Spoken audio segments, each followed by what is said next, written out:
ọdọọdún báyìí làwọn èèyàn lọ Mọ́kà wọ́n ń tà wá fún wọn fọ́ ti kàbá torí ẹ̀ ò ní wó láíláí o aláboyún ètò ọkọ̀ ọmọ ní ọ̀bọ̀lẹ̀ eré òní bọ́mọ lọ òjò ìrọ̀kọ̀rọ̀ gbígbóná ìgbọ́ ọdún kan ní gbẹ̀dẹ̀ nírọ̀ kó lágbára ilé rẹ̀ ọmọ tó bàjẹ́ ọmọ tó sẹ́ni o. Happy birthday to you, my dear brother. God bless you. I wish you all the very best in life. I wish you success. I wish you progress. I wish you happiness. God will grant you all desires in Jesus' name. Keep doing well. Happy birthday to you, Emmanuel Akínbọ̀wálé. Lágbára Ọlọ́run owó rẹ̀ ọmọ rẹ̀ àlàáfíà ìkúbálẹ̀ ọ̀rọ̀ Yorùbá máa ń sọ kíni kan wọ́n ní pẹ̀ láyé ojú òní níbi kan ló máa mú láéláé méjì ní kó fẹ́yìn pẹ̀ láyé ojú yóò ní níbi ìtọ́nà wọ sàárẹ̀ ọmọ ní gbèrè tìjú gbogbo nǹkan tẹ́ wá dáwọ́lé lọ́dún yìí tẹ́ ẹ rí i pé ó pọ̀ yẹ́yẹ́ kò sí wàhálà ṣé ẹni Ọlọ́run á ṣe kankan fún yín Ọlọ́run á jọ yín lójú next year àtìkọ́ tó mí àtìkọ́ tí ó mì nínú nǹkan yín á wá di ìlọ́po. èrò bá mi ká lọ o èrò bá mi ká lọ o sí New York lọ́dọ̀ Emmanuel Akínbọ̀wálé o èrò bá mi ká lọ o ó yá o èrò bá mi ẹja lọ sí New York nílùú òyìnbó èrò bá mi ká lọ o èrò bá mi ká lọ o sọ́dọ̀ Emmanuel Akínbọ̀wálé o èrò bá mi ká lọ o ṣebí nìbàdàn ni wọ́n bí yẹ sí o Emmanuel nìbàdàn ni wọ́n bí yẹ sí o bàbá ti yẹ pẹ̀lú wọn lónìí ilẹ̀ bàbá ti yẹ o pẹ̀lú wọn lónìí ilẹ̀ o nìbàdàn o nìbàdàn o ni wọ́n bí yẹ sí o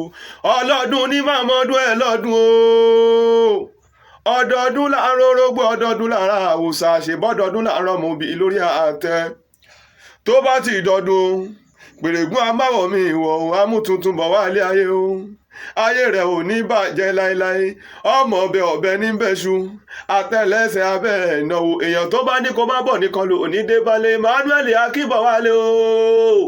kórìjẹ́ ò pẹ́ láyé o lílọ bíbọ̀ rẹ̀ ò ní báráyé nú ó ti sọdún èyí náà wọ́n ṣe tẹ̀mí sí nínú ọlá ńlá ayọ̀ rẹ tó kalẹ̀ akúkú kalẹ̀ lágbó Olódùmarè ọba mi ò ní mọ òṣì ò sì ní mọ ọ̀yà tán bá dáná sílẹ̀ o tán ní kó wá kó sí fúnra wọn ni wọ́n kó sí o iná tá dá sílẹ̀ fẹ́ yẹ gúnugún o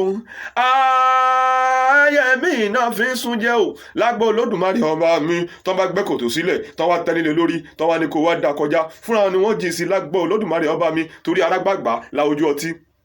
ọgọgọjà ejò kan náà nílé ìgbín bàbá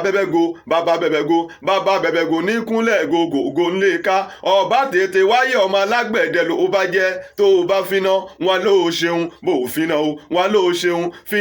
finá bẹ lẹ́nu alágbẹ̀dẹ ọ̀pá gbà lẹ́yìn yóò lé o ariwo gè lórí ẹni jẹ́ ẹbí àwa agúnlẹ́yinjú àtẹ́lẹsẹ̀ àwọ ẹlẹ́nìka ìtàkùn tó ní kẹrin má gòkè àlọ́ nǹkan o tòun tẹ̀rín náà ń lọ adé afẹ́dùn màsà adé afábẹ́ sẹ́kẹ́tẹ́ tó máa bá fẹ́ màsà lọ ẹ̀bẹ̀ jẹ́jẹ́ láàmú abẹ nítorí abẹ ẹ wá ní kó má ṣe tiẹ̀ o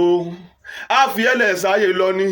torí pé kíni ìwọ ti ṣeré inú ayé o ti dọmọ ayé ò ní kọ̀yìn sí ẹ láéláé ìgbà yìí bá kọjú sí ibẹ̀ ló kọjú sí Olódùmarè ti dá sí dọjọ́ òní o kó o má mọ òun ṣì kó o má mọ ọ̀yà lágbo Olódùmarè ọba mi ayọ̀ rẹ tó kalẹ̀ yìí o a kú kalẹ̀ wà á kórè òkú wálé Ọlọ́run á wo ọmọ á wo aya á wo gbogbo nǹkan tó o ní o ti lówó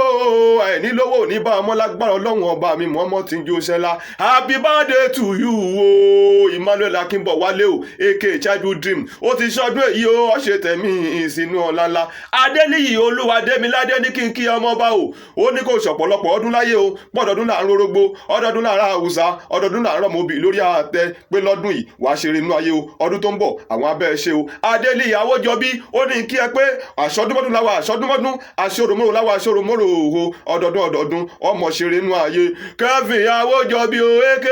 Kẹ́fìn ó ní kínkí ọ pé o ìgbádùn ọdún kan lákúkú jẹ́ wọ́n wá ní bọ́ọ̀rẹ́ lé bàbá rẹ̀ o Ìbàdàn májà tó fi kára wájú lẹ́rù o ìlú Ògúnmọ́lá ìlú Òjó ìlú Olódògbò kẹ̀ríkẹ̀rí lójú ogun ọwọ́ kẹ̀mbẹ̀rẹ̀ bí ìjà